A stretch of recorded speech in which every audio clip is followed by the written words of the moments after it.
Shiva himself confirms that one can achieve the supreme destination only by the mercy of Vishnu.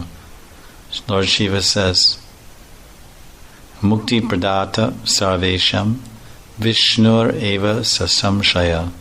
There is no doubt that Vishnu is the deliverer of liberation for everyone. Shiva Tattva is extremely complex.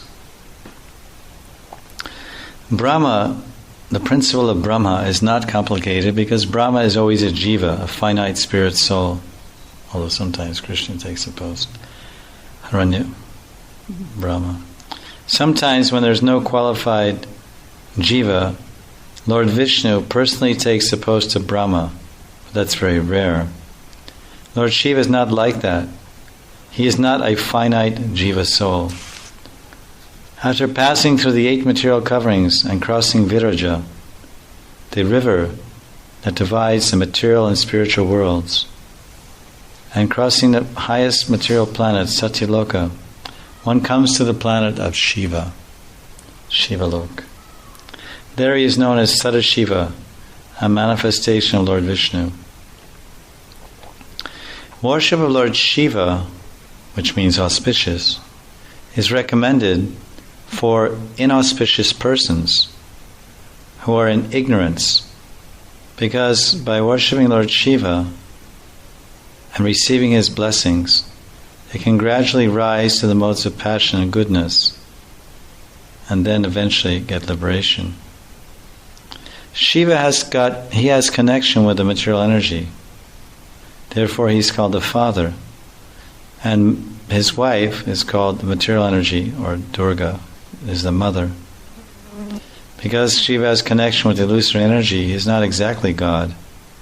God has nothing to do with the material energy. He is never illusion. But Shiva has connection with Durga, the material energy. Therefore his position is between the living entity and Krishna. Sometimes the Lord himself worships his devotee, as Ramachandra worshipped Shiva.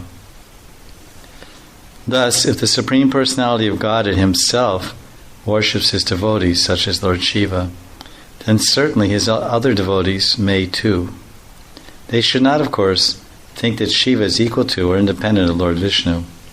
Rather, they respect and worship him as a pure devotee of Vishnu, and they may accord him the same respect as they give the Lord himself. Vaishnavas generally do not go to demigods' temples. Yet Lord Chaitanya, who is Krishna himself in the role of Krishna's devotee, regularly visited the temple of Lord Shiva in Benares. Why? Srila Prabhupada explains that a Vaishnava gives due respect to everyone, what to speak of demigods, who are faithful servants of the Supreme Lord. Lord Chaitanya offered obeisances and prayers to deities of Lord Shiva in temples throughout South India during his travels there. The devotees in those Shiva temples became Vaishnavas by the influence of Lord Chaitanya. Prabhupada has stated that Shiva is almost Vishnu in terms of the yogurt and the milk.